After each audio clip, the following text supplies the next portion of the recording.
Breaking news, Wisdom Kaye adduse mu ggwanga. Obuzibu buvudde ku ki? Ngenda kubanga ensonga njikuleetera mu maaso awo. Bibaddemu obulamu bwe okubanga buli mu matigga, naye asazeewo kubanga asooka adduka era nga kigambibwa siwakuda Kampala. Byonna byonna ngenda kubanga mbikutemera era mbikwe olunaku olwaleero. Eddakiika eno yennyini saagala kulwisa, wabula ensonga zino naawe osaana kubanga oziwulirako agwe kennyini. Subscribinga yonna gy'osinzira okubanga otulaba ate tusobole okubanga tutambulira haddala wamu. Nkujjukiza likinga video eno esobole okubanga oboolyawo etambulira ddala, ate ne nkujjukiza ntutambula ne bawanda jazes bano nga batuusa mu Jozi okuva wali ebweru w'eggwanga. Yonna gy'osinzira wano mu bitundu by'ekibuga Kampala basobola okubanga omujozi oguli original agokagoka bagukutuusaako.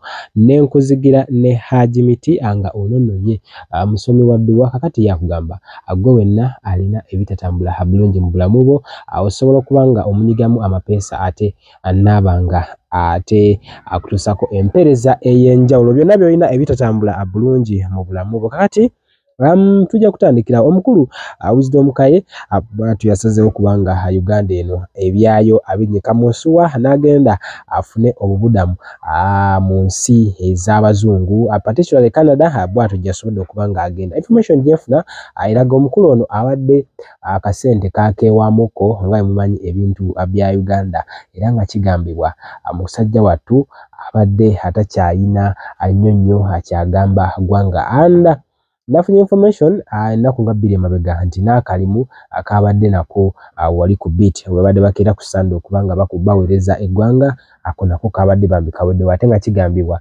nti omuzungu oyo yabadde amuwa kasente akali serious nga bw'oyinza okubanga ogobera. Kigambibwa Wisdom Kaye ono abadde n'entalo nnyingi nnyo olw'ensonga nti tuzze tumubaleetera wano ng'era musajja ye bamuyita musajja bya ntalo, era nga akuba ono akuba n'oli.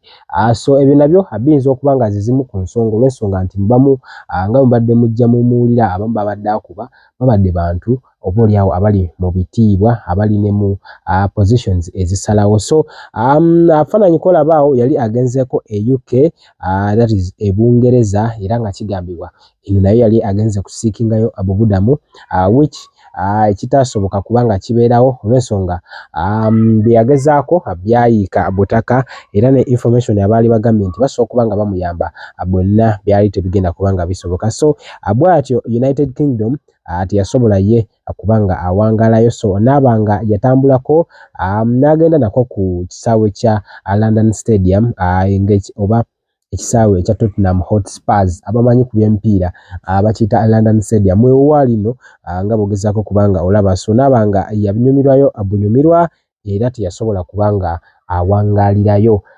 Yabeerayoko for sometimes era ndowooza atamale mirundi junior, that is way back yavaayo n'agamba nti omukulu ono Ebungereza eyo yali ayagadde okurepingirayo omwana, maybe ndowooza bakijja ku kino olw'ensonga bakijja ku alugendo lwe luno yali agenzeeko mu United Kingdom. So empapula zaagaana era n'asobola okubanga yakomezebwawo ku butaka. Kigambibwa n'amawulire kakalaamu naye ayinza obba ali mu kubanga abigobako era agezeeko kubanga atambula ddala. So obulamu bw'atyo yasobola okubanga abulira ddala e Bungereza, era bw'atyo nga omulaba ne kakalaamu basobola okubanga bakomawo ku butaka ye Wembley Park, ekisaawe kya Bungereza ekikulu era nga kyekimu ku bisaawe ebisinga amaanyi akosa n'ekitiibwa when it comes to football. Mwe abamanyi ku by'emipiira katini, so ekyo ekisaawe kye bayita Wembley Stadium nga bw'oyinza okubanga okiyita. So eyo London kwegamba yo yaginyumirwamu bunyumirwa bufaananyi, naye nga motive ye ati yasobola kubanga etuukirira oboolyawo. So aze agira gugulana n'abantu bangi babagakaawo tubadde tubaweereza wano nga bagezaako kubanga balwana n'omukulu Tamale mirundi junior, era nga bw'owozza ogoberera luno olutalo.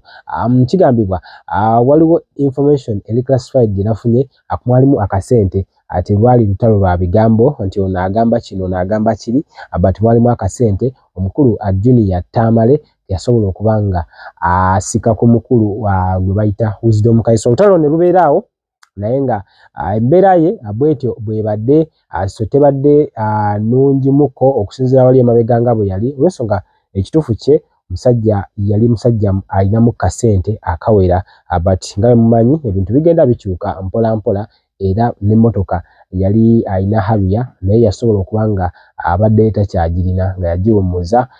Waliwo yangamba mbu yali yakuba engine asirishuwa naye nga emmotoka yali yagiwummuza nga atambulira mu kamotoka kapasa of which ekitiibwa kye nga omukulu Wisdom Kaye ndowooza naye abadde alina watuuka n'awulira nga akikeeyeemuko.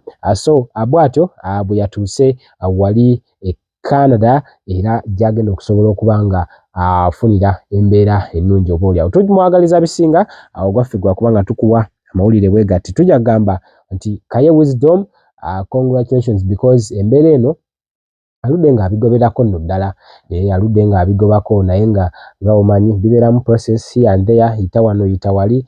So finally omuntu bw'aba nga asobola okuba nga ayitamu oboolyawo kitegeeza yeetaaga okuba nga tumugamba congratulations omukulu Wisdom Kaye. Yagambye finally Katonda asobodde okuba nga ansobozesa okuba nga ngenda.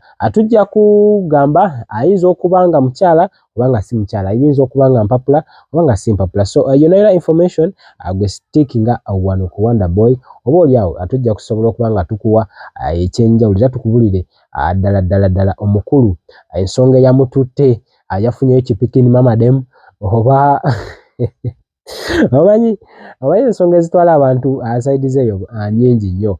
Omuntu kati nga case nga bwe yavaayo n'omulaba kipikini mamadem kyasobola okuba nga kimuterawo embeera nasobola okuba nga ebintu bino abigoberako ddala era nasobola okuba nga atuuka akulengedde oboolyawo. So Wisdom Kaye, congratulations era nga tujja kugamba ffe byonna tugenda kuba tubikuwa era nze kyemmanyi nasemba okwogera naye ndowooza week ewedde omukulu oyo Kaye Wisdom naye nga ye yandagira ddala nti ye essaawa yonna ajja kuba nga agiwa amaanyi.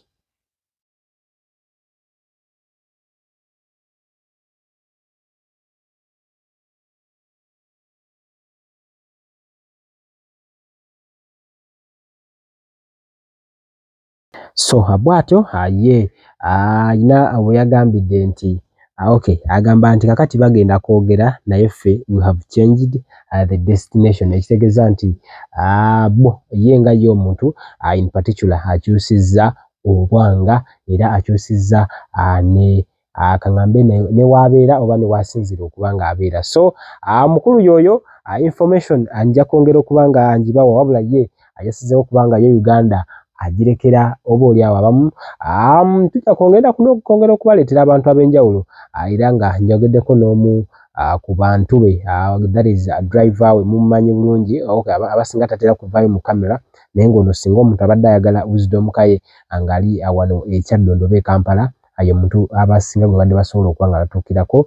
Nja kuba nga mbaleetera eddako awo olw'ensonga tulina program gye tuva okuba nga tukola naye. So ensonga za Wisdom Kaye nja kwongera okuba nga nzibaleetera.